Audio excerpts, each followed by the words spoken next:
আসসালামু আলাইকুম। আপনারা ভালো আছেন? অবশ্যই ভালো আছেন আপনারা। তো আমিও ভালো আছি ইনশাল্লাহ। তো আজকে রান্না করবো ভুনা খিচুড়ি। তো দেখেন এখানে নিয়েছে ডাল, তো মুগ ডাল এখানে ভেজে নিচ্ছে সুন্দর করে।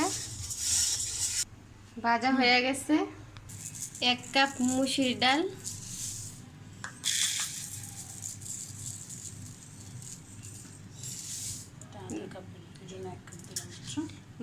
আধা কাপ মুসুরি, 1 কাপ আর আধা কাপ মুসুরির ডাল। আর তারপরে এর আগে নিয়ে হচ্ছে মুগ ডাল 1 কাপ, এখানে নিয়ে বাজছে সুন্দর করে নিচ্ছে। এখানে চাল নিচ্ছে 2 কাপ। তারপর চাল ডাল সব এক সমান হতে হবে, সমান না হলে কিন্তু ভালো লাগবে না খিচুড়িটা।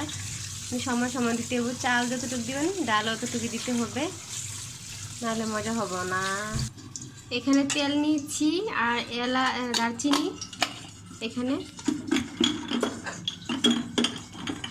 দারচিনি দিয়ে একটু ভেজে নিব। এখানে পেঁয়াজ নিচ্ছে 1/2 কাপ। এখানে আদা পরিমাপ দেওয়া হচ্ছে, হালকা একটু রসুন, হালকা একটু পেঁয়াজ বাটা, 1 চামচ মরিচের গুঁড়া, 1 চামচ হলুদ, 1 চামচ জিরা ফাঁকি, সামান্য একটু ধনিয়া ফাঁকি, 1 চামচ লবণ, 4 চামচের। মশলাটা কষানো মশলা বাটা হয়ে গেছে। তারপর আমি দিয়ে দিচ্ছি গরুর মাংসের ভালো মতো ভেজে নেব। তো এখন গরুর মাংসটা আমি দিয়ে দিচ্ছি। তারপর গরুর মাংসের ভিতরেতে দেখি কতটুকু পানি বাইর হয়, তো একটু ভালো মতো কষাই নিব একটু পানি দেওয়া। তারপরে ঝোলটা দিব।